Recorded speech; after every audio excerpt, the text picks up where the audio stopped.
और चलिए पूर्व उप मुख्यमंत्री सचिन पायलट प्रेस वार्ता कर रहे हैं, आइए आपको सुनवाते हैं। और वहां की भाजपा सरकार भ्रष्टाचार में पूरी तरह लिप्त थी और हमारी पार्टी का नेताओं का जो धुआंधार प्रचार हुआ उसको ताकत के साथ वहां कैंपेन किया। प्रधानमंत्री, गृह मंत्री, सब नेता छोटे बड़े वहां गए, लेकिन जो मुद्दे थे उसको कांग्रेस ने उठाया और मैं समझता हूं कि वहां पर अब तक का जो बहुमत हमको नहीं मिला उससे ज्यादा बहुमत कांग्रेस पार्टी को कर्नाटक में मिलेगा। इस प्रचार में, इलेक्शन कैंपेन में जिस प्रकार के शब्दों का प्रयोग हुआ और खासकर हमारे राष्ट्रीय अध्यक्ष खारगे साहब के को धमकी दी गई उनको, उनके परिवार को जान से मारने की, उस पर भी केंद्र सरकार, राज्य सरकार ने कोई पुख्ता कदम नहीं उठाए। तो ये एक निम्न स्तर की राजनीति है और इसका हम सबको खंडन करना चाहिए। मैं कड़े शब्दों में इस प्रकार की वारदातों की निंदा करता हूं और उम्मीद करता था कि भाजपा के लोग इस प्रकार का पक्षपात रवैया नहीं अपनाएंगे। और खारगे साहब जी को जो धमकी मिली वो एक तरह से बौखलाहट का परिचय था। साथियों, आप ये भी जानते हैं कि एक बात तो और स्पष्ट हो गई है। सामान्य मुख्यमंत्री जी का भाषण परसों धौलपुर में हुआ और उस भाषण को सुनने के बाद मुझे ऐसा लगता है कि सामान्य मुख्यमंत्री जी की नेता आदरणीय श्रीमती सोनिया गांधी जी नहीं है, बल्कि उनकी नेता वसुंधरा राजे सिंधिया जी हैं। उनकी नेता सोनिया गांधी जी नहीं है, बल्कि उनकी नेता वसुंधरा राजे सिंधिया जी हैं। और एक तरफ ये कहा जा रहा है कि हमारी सरकार को गिराने का काम भाजपा कर रही थी, दूसरी तरफ कहा जाता है कि सरकार को बचाने का काम वसुंधरा जी कर रही थी। तो ये जो विरोधाभास है इसको समझाना चाहिए। आप कहना क्या चाह रहे हैं ये स्पष्ट कर देना चाहिए। आप सबको मालूम है, सरकार बनने के बाद मैं प्रदेश का उप मुख्यमंत्री था, प्रदेश अध्यक्ष था और 2020 में देशद्रोह, राष्ट्रद्रोह के मुकदमे में मेरे पर कार्रवाई करने की कोशिश की गई थी। अनेक ऐसे प्रकरण हुए और हम सब लोग, और मैं स्पष्ट करना चाहता हूं कि मैं और हमारे कुछ साथी सरकार में नेतृत्व परिवर्तन चाहते थे। अपनी बात को लेकर हम दिल्ली भी गए और अपनी बातों को रखा। उसके बाद अखिल भारतीय कांग्रेस कमेटी ने लगातार चर्चाएं हुई और आज वो दुनिया में नहीं है, स्वर्गीय अहमद पटेल साहब, लेकिन उनके माध्यम से सब नेताओं से मुलाकात हुई और एक कमेटी का गठन हुआ, एआईसीसी ने किया। उसमें माखन साहब, वेणुगोपाल जी और अहमद पटेल जी सदस्य थे और उस कमेटी का एक काम था। और कमेटी जब गठन हुआ उस समय हम सबकी बात सुनकर हमारी बातों को एक्सेप्ट किया गया और एक रोड मैप तैयार किया गया। बहुत सारी बातें उसमें थी, मैं उसका उल्लेख नहीं करूंगा, लेकिन कमेटी का गठन हुआ और उसके बाद से हम सब ने, चाहे वो राज्यसभा के चुनाव हो, चाहे विधानसभा में मतदान हो, पार्टी का प्रचार हो, कांग्रेस को मजबूत और ताकतवर बनाने के लिए हम सभी साथियों ने जी जान से कोशिश की और मेहनत की और 2.5 साल का जो कार्यकाल निकला वो इस बात का प्रतीक है। अनुशासन तोड़ने का काम कभी भी किसी ने नहीं किया। मुझे बहुत कुछ कहा गया, कोरोना, गद्दार, निकम्मा आदि, और जो ये आरोप परसों लगाए गए, ये 2.5 साल से मैं आरोप सुन रहा था, लेकिन हम अपनी पार्टी को और सरकार की छवि को नुकसान नहीं पहुंचाना चाहते थे। इसीलिए मुझे लगा कि जो प्रकार का भाषण दिया गया, मैंने पहली बार देखा कि अपनी सरकार को, अपने ही विधायकों को, अपने नेताओं को बेइज्जत और बदनाम करने का काम हो रहा है। कांग्रेस के विधायकों को तो बदनाम करने का काम हो रहा है और भाजपा के नेताओं का गुणगान हो रहा है। ये समझ से परे है। इस प्रकार का जो काम हुआ वो बड़ा गलत है। और हम सब लोग जो दिल्ली में गए थे अपनी बात को रखने के लिए, किन लोगों पर आरोप लगाए जा रहे हैं?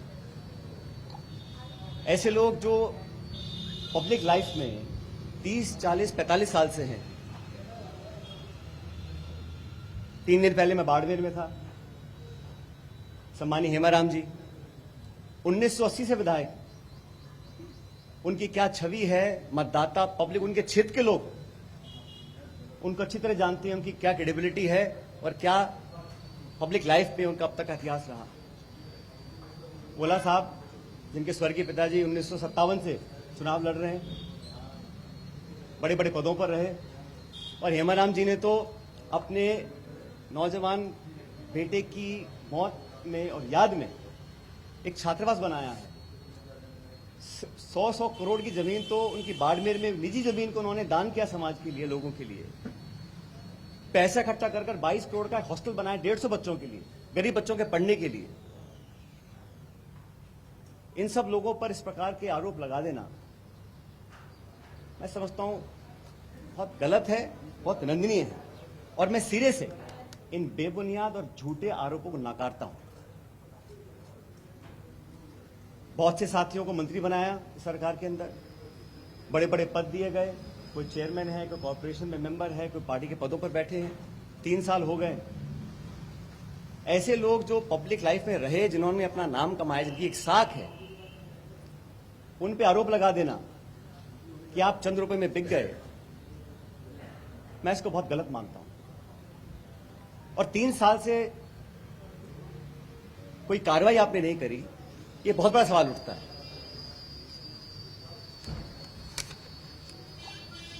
साथियों, हम दिल्ली में गए, अपनी बात को रखा, और उसके बाद सारे तथ्यों को संज्ञान में लेने के बाद हमारी अध्यक्षा सोनिया गांधी जी ने 25 सितंबर को सम्मानीय माकन साहब और सम्मानीय खड़गे जी को जयपुर भेजा था। आप सब जानते हैं वो विधायकों की मीटिंग हो ही नहीं पाई। सोनिया गांधी हमारी पार्टी के अध्यक्ष थी उस समय, उनकी जो अवहेलना हुई, उनकी जो मानहानि हुई, उनकी जो बेइज्जती हुई, वो गद्दारी थी। इतने सारे विधायक, 20, 30, 40 पता नहीं कितने विधायकों को उनकी इच्छा के खिलाफ इस्तीफा दिलवाया गया, अपनी सरकार को संकट में खड़ा करा गया। बहुत से लोग आरोप लगाते हैं कि मोदी और शाह के कहने पर इस्तीफे दिलवा दिए गए। अब ये बात मुझे बोले और मैं जाके मंच पे इस बात को बोलूं, ये शोभा देता है क्या? तो मुझे लगता है कि अब तक जो हुआ उस घटनाक्रम में वो उस बात को दिखलाता है अनुशासनहीनता किसने करी, पार्टी का डिसिप्लिन किसने तोड़ा, और सही मायने में संगठन को और सरकार को कौन मजबूत कर रहा है, कौन कमजोर कर रहा है। और अपने नेताओं को खुश करने के लिए बहुत सारे लोग तरह तरह की बातें करते हैं। कोई किसी की चुगली करता है, किसी की चुगली करता है। मुझे बहुत सारे लोग आके बहुत सारी बातें बोलते हैं कि यहाँ हजारों करोड़ का घोटाला हो गया, यहाँ ये स्कैम हो गया। इन्हीं बातों को मैं मंच पर आकर इनका बखान करूं, ये शोभा नहीं देता, ये गंभीर राजनीति का परिचय नहीं है।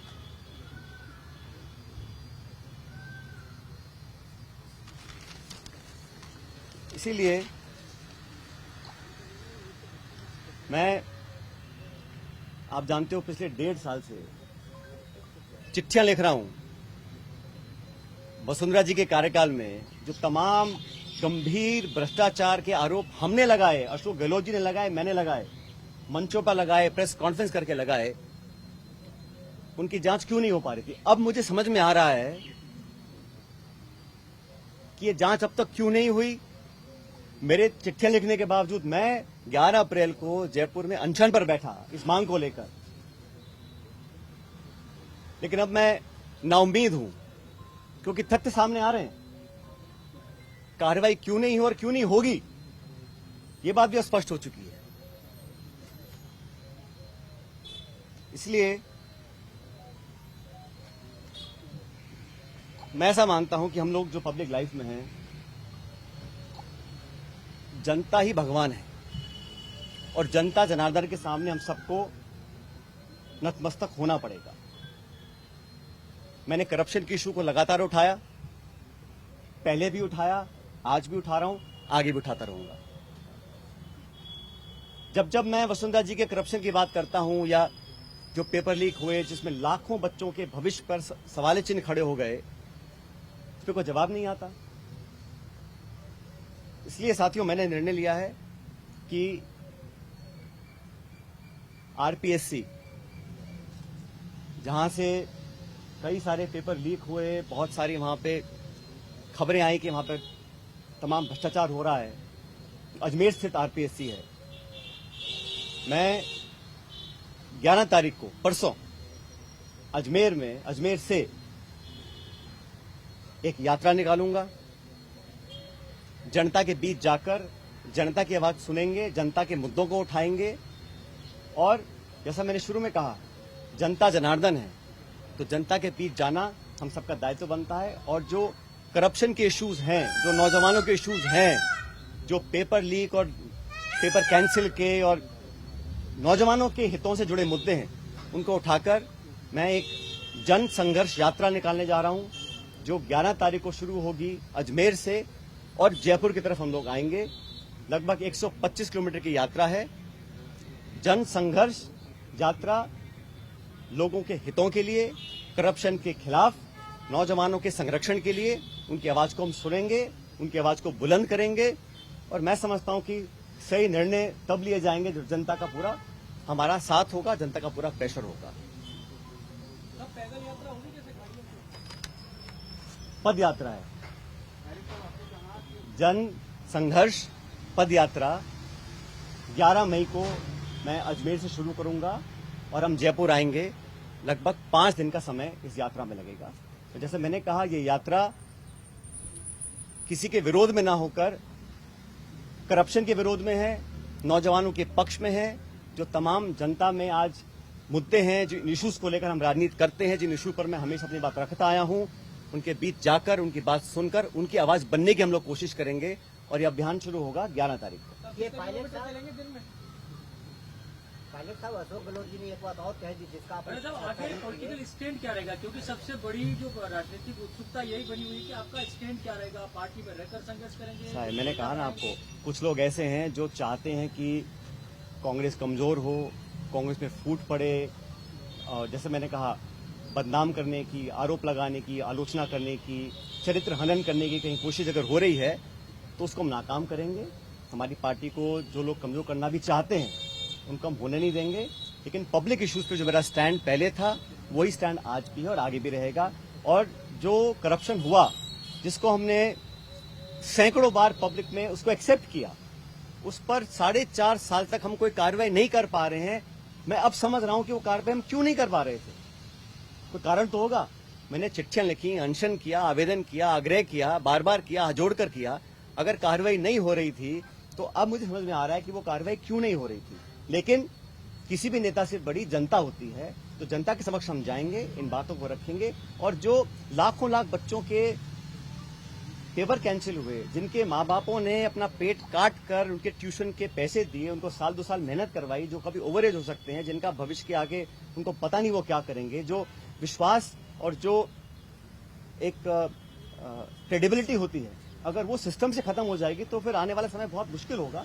इन तमाम बातों को लेकर मैं जनता के बीच में जाऊंगा और लगातार पैदल यात्रा करेंगे अजमेर से 11 तारीख से।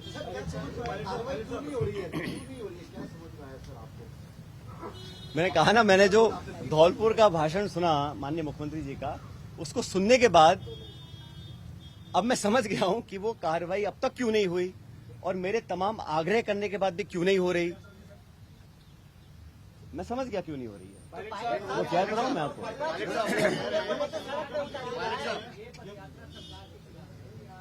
मैंने शुरू में कहा, ये यात्रा किसी के खिलाफ नहीं है, ये यात्रा करप्शन के खिलाफ है, भ्रष्टाचार के खिलाफ है। ये यात्रा नौजवानों के पक्ष में है, उनके हितों की रक्षा करने के लिए है।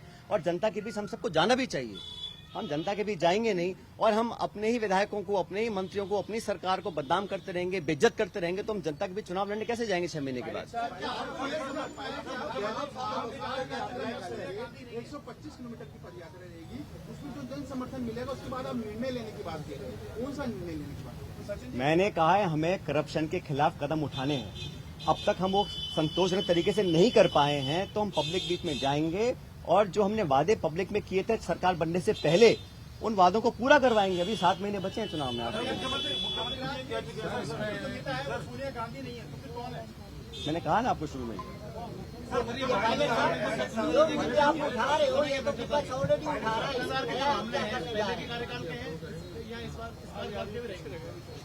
भाई करप्शन तो कहीं पर भी हो उसके विरुद्ध हम, चाहे वो कांग्रेस पार्टी हो, हमारी सरकार हो, हम तो खुद ही कह चुके हैं कि हमारी 0 टॉलरेंस है करप्शन के खिलाफ।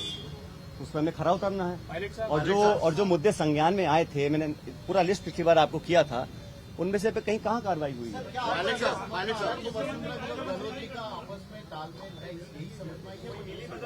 भाई मैंने